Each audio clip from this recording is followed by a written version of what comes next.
In my last video, we looked at the GTX 10 series GPUs trying to run FSR 3, and we saw that, believe it or not, it actually worked. It did generate frames. Now, it was coming from a very low base frame rate in Immortals of Aveum, so whether or not that was worth using was another matter, but it did seem to actually work, and maybe as we get other games, it'll be more interesting. However, in the comments, I did have people say they tried it out in the Forspoken demo, since that's free, and that's the other game that has FSR 3, and they did say that it seemed grayed out in that game on the 10 series. So I guess it seems like, you know, in Immortals of Aveum, I can show that it does generate some amount of frames, but I guess in some games, maybe they will enforce more of a strict boundary on if you're allowed to enable that or not, so I thought I'd throw that into this video. Also, in that video's comment section, I had a lot of people curious, how does it run on something like a 2060?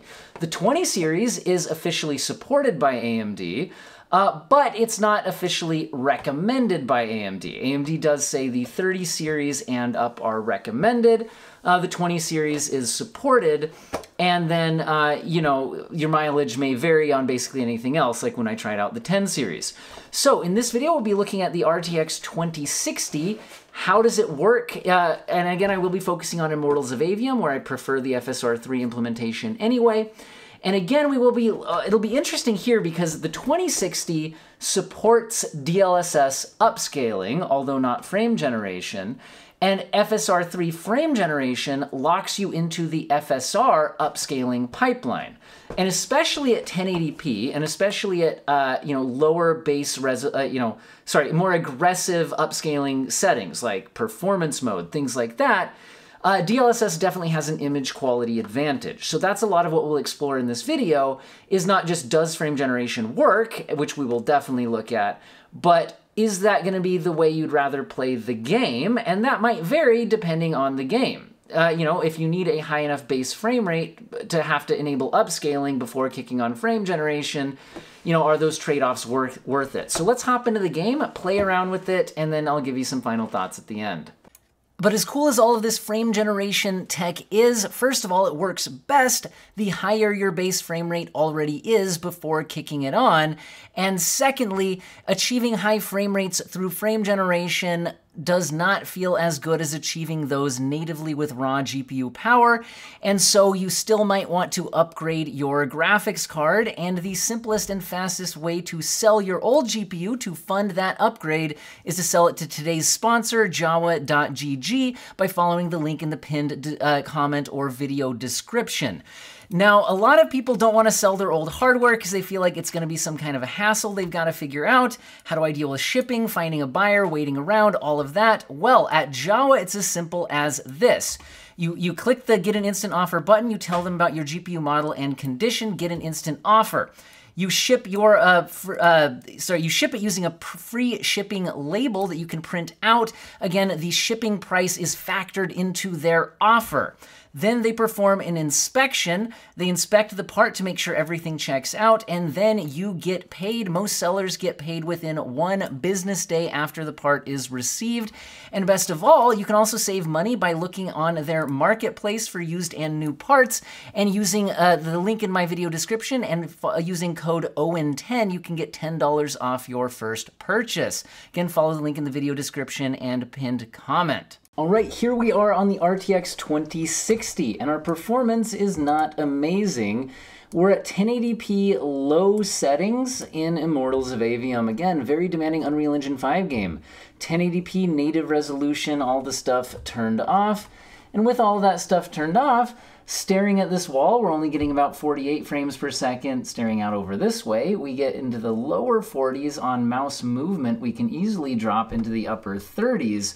So the 2060 can't handle this game without some sort of upscaling or frame generation. Now here's the thing, for a 2060 user, you're gonna have to make the choice of, do you wanna go down DLSS upscaling with no access to frame generation, or do you wanna go down the FSR 3 route? Where you can upscale, you can get frame generation, but then you're locked out of DLSS upscaling. So first, let's just check, does FSR upscaling work? So first, we should get a baseline performance. I have to engage the FSR pipeline. Native AA means we're using FSR's anti-aliasing at the native resolution. Takes a little more performance hit than the built-in one, but here we are at 46 frames per second looking this way. Lower 40s, 41 looking this way. Again, we can drop into the 30s swinging through. But now we can confirm that with frame generation on, we are now going to get a higher frame rate. So looks like we are jumping up to 73 frames per second staring at this wall. Again, what we were around 44 without it. Staring this way, we're now at 67. On mouse movement, we do drop slightly under 60 at times, but it is working. We are generating frames. Now I'm noticing the motion doesn't look as smooth as I would like, and they do recommend that you turn on VSync when using frame generation, although you can turn it on without it. And I have noticed in my testing that with VSync on, it uses it for the frame pacing and the smoothness does seem to increase.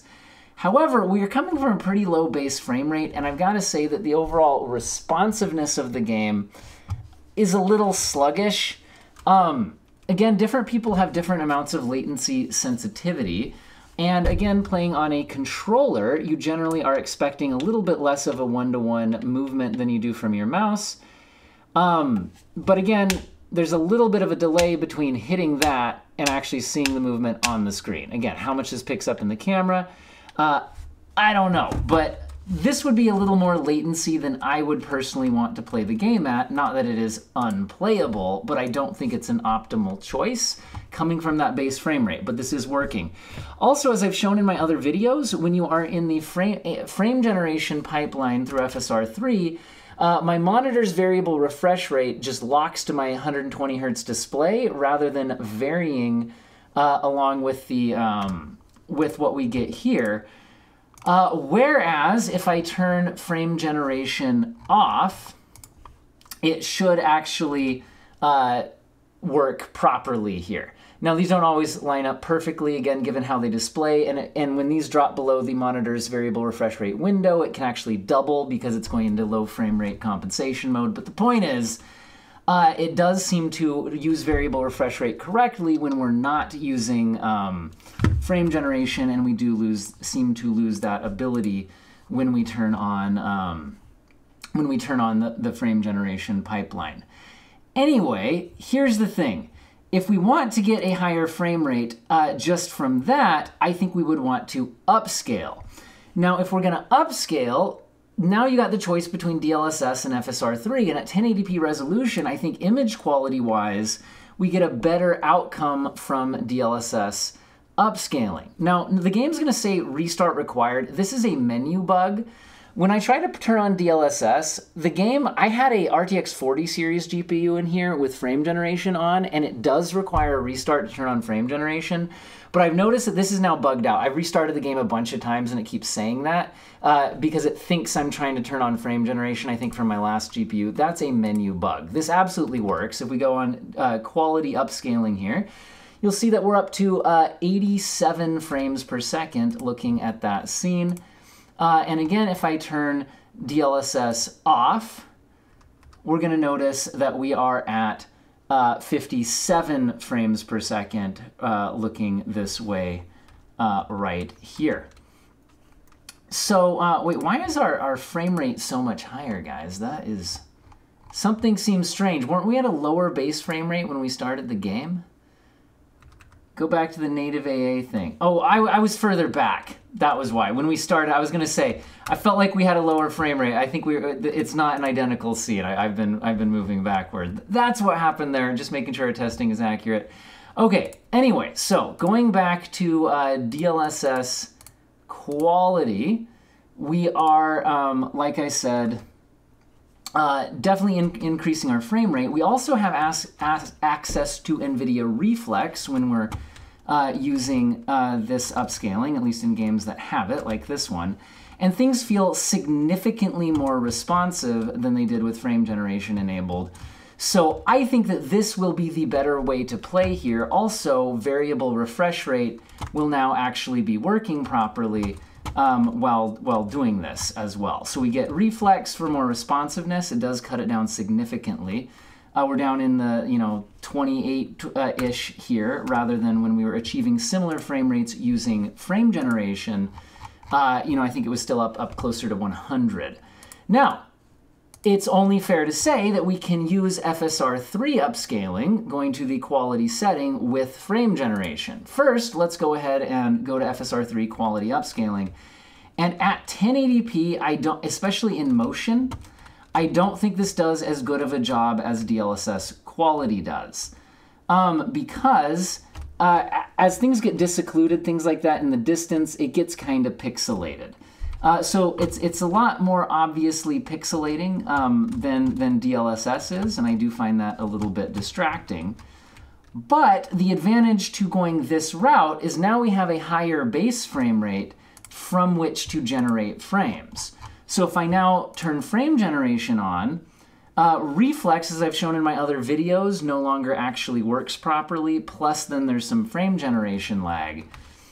But coming from the higher base frame rate, again, we're losing the variable refresh rate, but the pacing actually seems reasonable. The point is that this actually feels reasonably responsive and might actually be the route that you'd want to go, because you're doing quality upscaling, but then you do get a bit more motion smoothness. But again, we're having to deal with the upscaling artifacts, not from frame generation, but from the actual upscaling itself. So it's going to be an interesting choice people have to make. The other option then is that, you could go to more aggressive DLSS settings. Like, I don't like using DLSS performance on a 1080p screen. However, if I was going to upscale this aggressively, I'd rather use that than FSR performance mode. Also, again, with Reflex enabled and these being real frames rather than generated frames, they're responsive. So this actually feels very, very snappy. So if I was just after the most responsive feel in the game, this is very responsive. Like, it's instantaneous feeling, when you push the button and when you get the response. Whereas, like I said, we can get similar frame rate numbers using FSR3 quality, so less aggressive upscale with frame generation, but it doesn't feel as responsive this way. It can have a similar amount of smoothness, but again, there's just, I don't know how much this picks up, but there's a little bit more delay in between the input and the response. I wish I had a hardware measuring tool for some super accurate comparisons on that. Now, it is also true that we could FSR performance mode to get a higher base frame rate as well. So now we are up pretty high in the base frame rate. But again, with FSR at the performance mode, I get a lot of pixelation, especially as objects are disoccluded. When things are covered up and uncovered, especially, we get a lot of that. There's a lot more like creeping and crawling on the edges of images, things like that. So not my favorite way to play the game. However, this, again, because these are real frames, does feel very responsive. And the one cool thing that we could do if we're using the FSR3 chain is we could now use frame generation. So if I kick frame generation on from that high base frame rate, we're now actually getting a pretty high frame rate. And once again, I'm going to kick VSync on. VSync on is going to cap us to 120, although we do at times dip below that. But when we're capped at 120, and we have a pretty high base frame rate now, so the responsiveness doesn't feel bad. It doesn't feel bad. It does not feel as responsive as when we were using DLSS performance with Reflex. But it is interesting in that we get the most motion fluidity this way. But the extremely aggressive upscaling is like really not looking amazing here. But the smoothness of the camera pans is quite good, but it's extremely shimmery in motion like this. That's not the frame generation that's having the issues. It's the FSR quality upscaling, like the trees especially, right? If I pan past these trees, this is extremely shimmery in motion like that. Which, if we go to the DLSS, performance mode, we get a lot less of that shimmeriness, although again, we lose access to frame generation. So I think, this is going to be a call people have to make, Again, the tree stays together a lot better there. There's a lot less pixelation. I think, like I said, I don't want to use performance upscaling at 1080p from either brand, but if I was going to use one of them, this is more, this is a lot more put together. There's a lot less shimmering on the image, panning in motion, that kind of thing. Anyway, so overall, I think it's cool that it does work. And again, the biggest downside is that you're locked out of the DLSS pipeline when you want to use frame generation. And so you're going to just have to decide, do you want to generate the frames, or do you want the better baseline upscaling and responsiveness? And, it might vary game to game. What I'm really interested in seeing is getting this into more games. All right, my final thoughts are it's very cool to see AMD getting their FSR 3 frame generation working on so many GPUs. Seems to generate frames well on the 2060. The only place I'm having any problems here is just that the 2060 itself, in a demanding game like this, isn't capable of a high base frame rate without upscaling. And that means you're then forced to choose to either go DLSS upscaling or FSR upscaling plus frame generation. And since those aren't compatible, and I don't blame that, I'm not feeling like AMD should be obligated to try to find some way to make frame generation work with DLSS. It just means you have to make that choice if you're using that GPU. And that means that AMD does still have a lot of work to do with their upscaler. AMD was very clear when they announced FSR 3 frame generation that when they announced FSR 3 that the focus was on frame generation. And it seems like they're doing a great job with that.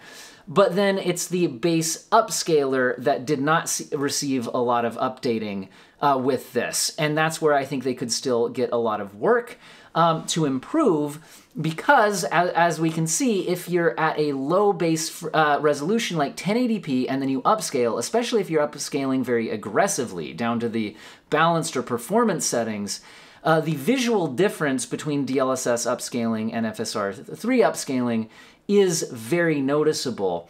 So it's going to be interesting whether or not you'd want to go that route. However, on GPUs that are able to achieve a base frame rate of 60 or 70 just from tweaking normal graphic settings without upscaling, then this will be a very exciting thing to use. And depending on the GPU and also depending on the game, that could very well be the case, in which case you're not really losing out on much at all, right? Because you can just go from you're not having to use the upscaler, right? Also at higher resolutions, at the quality setting, the upscalers have less differences. Like at 4K quality, FSR 3 upscaling is looking quite good. But again, when we get down to the 1080p resolutions where it's showing a lot more of its deficiencies. However, like I said, this will vary a lot by the game. Right now we just have Immortals of Aveum and Forspoken, but in FSR 3 should start to get implemented in a lot more games, and I'll be interested to test that out, because if it's in a game that's a bit less demanding, maybe the 2060 could get 60 frames per second natively and then boost to 120. So anyway, like frame generation itself from NVIDIA or AMD is really a win more feature.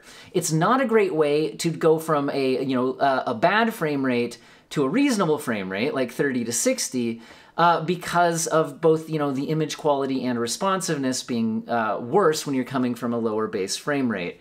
Whereas it's a good tool to go from a base frame rate of, 60 to 70 up to 120 and take advantage of your high refresh rate monitor. So important to think about what this tool is best suited for. And just right now, the 2060 in Immortals of Aveum just isn't well suited to a base frame rate of 60 to 70 FPS without having to rely on that upscaler. Anyway, that's my thoughts so far. Are you guys still interested in more FSR3 content like this, where we just try out the GPU at a bunch of different settings? I mean, I haven't tried out any Intel Arc GPUs yet. Maybe we could do that. Any 30 series GPUs. Or if we're not interested in this anymore, I don't have to continually make FSR3 videos. But I've been really interested in it, and the views have been good, the comments have been good, so it seems like you guys have been interested in it. But I don't want to just keep beating this same topic over and over again. So yeah, let me know what you think about that in the comment section, and I hope all of you have an excellent day.